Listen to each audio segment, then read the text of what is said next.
Vamos mergulhar num fenômeno que é, ao mesmo tempo, fascinante e, vamos ser sinceros, um pouco perturbador. A gente vai investigar como o sofrimento humano mais comum, sabe, aquelas tristezas, as ansiedades que fazem parte da vida de todo mundo, estão sendo cada vez mais vistas como um transtorno médico e, mais especificamente, como um problema do cérebro. A grande pergunta que vai guiar toda a nossa análise é essa: como é que a gente chegou nesse ponto? Como experiências supernormais, humanas, foram de repente reclassificadas como patologias, coisas que precisam ser diagnosticadas e até medicadas? Para a gente encontrar a resposta, vamos ter que seguir algumas pistas. Então, para começar a desvendar esse mistério, vamos olhar para a primeira grande pista.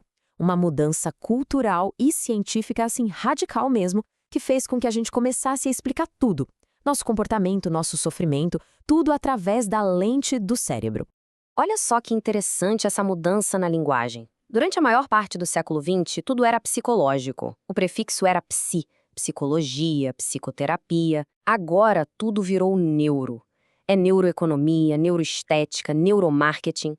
Essa virada na linguagem, na verdade, sinaliza uma crença muito mais profunda, bem mais materialista. A de que, para a gente entender a mente, o único caminho é olhar para o cérebro. E essa é a ideia central dessa nova era, que a gente pode chamar de neurocêntrica. Instituições superpoderosas como o Instituto Nacional de Saúde Mental dos Estados Unidos começaram a bater nessa tecla. Transtornos mentais são, na verdade, transtornos cerebrais. A grande promessa era que finalmente a gente teria uma base biológica objetiva para o sofrimento da mente. No começo, o otimismo era imenso. As novas tecnologias, tipo a ressonância magnética funcional, o tal do fMRI, pareciam a chave de tudo.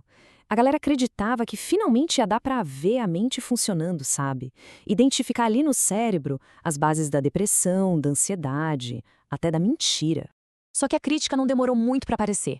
A neurocientista Susan Fitzpatrick, por exemplo, apontou uma coisa crucial. O problema não é a máquina. O problema é como a gente interpreta o que ela mostra.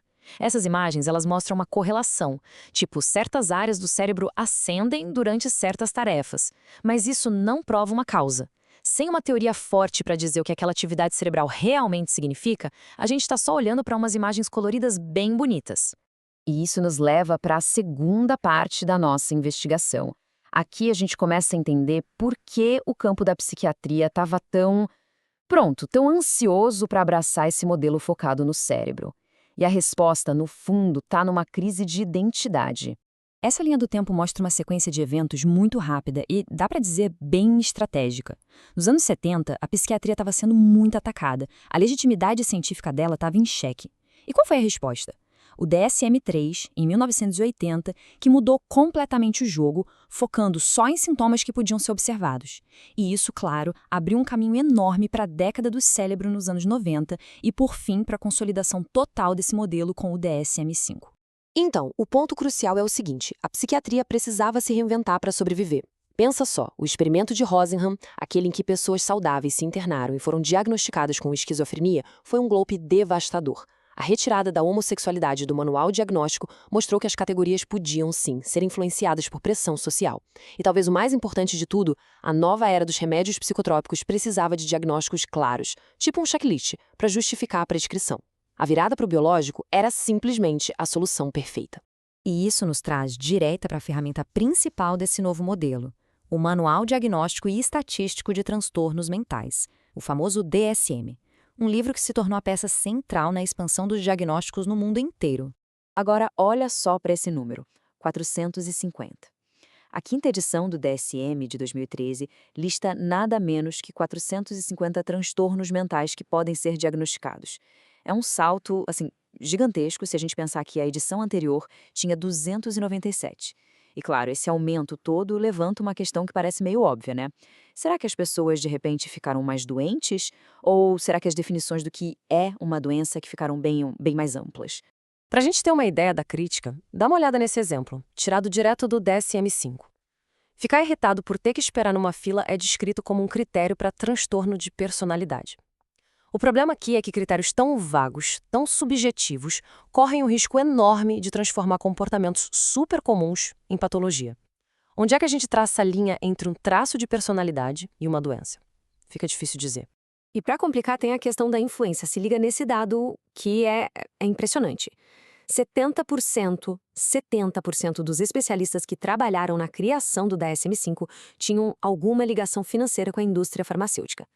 Claro, isso por si só não prova nada, mas levanta umas questões bem sérias sobre conflito de interesse, não é? Afinal, é a criação de um manual que, no fim do dia, impulsiona a prescrição de remédios. Ok, agora vamos conectar as pistas que a gente já tem. A ascensão do neuro, a reinvenção da psiquiatria e a expansão do manual diagnóstico. O que tudo isso quer dizer junto? Bom, para muitos críticos, o resultado disso tudo é um sistema de controle social novo e muito, muito poderoso.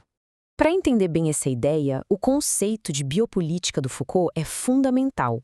Basicamente, a ideia é que o poder moderno não funciona só pela força bruta. Ele funciona definindo o que é normal e o que é saudável. E ao estabelecer essas normas sobre saúde mental, a psiquiatria acaba se tornando uma ferramenta poderosíssima para gerenciar populações e moldar comportamentos, para que eles se encaixem no que é socialmente aceitável.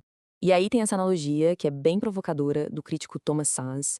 Ele compara a função do DSM hoje em dia com a do Malleus Maleficarum, que era o infame manual de caça às bruxas lá do século XV. Segundo ele, os dois manuais servem para a mesma coisa: identificar, classificar e legitimar o controle sobre pessoas cujo comportamento é visto como um desvio das normas sociais da sua época. E essa frase resume bem o argumento do Szasz. Para ele, o rótulo doença mental, quando é aplicado a comportamentos que desafiam o que é considerado normal, não é um diagnóstico médico de verdade. É um estigma, usado para controlar e marginalizar o que é diferente, transformando o que seriam problemas morais e sociais em problemas médicos de um indivíduo só. Bom, e aí? Qual é o veredito disso tudo? O que acontece quando a gente reduz toda a complexidade da experiência humana, com todo o sofrimento, as alegrias, simplesmente a função dos nossos neurônios? Aqui tem um fato que é surpreendente e que muita gente esquece. Apesar de toda essa narrativa de transtorno cerebral, a realidade é que, até hoje, não existe um único teste biológico para confirmar um diagnóstico psiquiátrico. Nem um exame de sangue, nem um scan cerebral. Os diagnósticos continuam sendo baseados na descrição de comportamentos, não em exames de laboratório. E as consequências de olhar para tudo dessa forma são profundas. O sofrimento normal do dia a dia vira doença. Problemas que podem ter raiz na desigualdade, no estresse do trabalho, em crises políticas. Tudo isso é visto como uma falha química individual. Isso impede que a gente questione as estruturas da sociedade que podem estar causando esse sofrimento. E nos leva ao que alguns chamam de farmacocracia. Um mundo onde uma pílula é vista como a resposta para problemas da vida que são super complexos. E a gente termina com essa reflexão. Se a gente reduz todo o sofrimento a uma questão de desequilíbrio cerebral, a gente corre o risco de ignorar perguntas muito maiores. Perguntas sobre o tipo de sociedade que a gente construiu, sobre as pressões que colocamos uns nos outros e sobre as verdadeiras fontes do nosso mal-estar. Talvez o sofrimento não seja só um sintoma para ser eliminado, mas um sinal.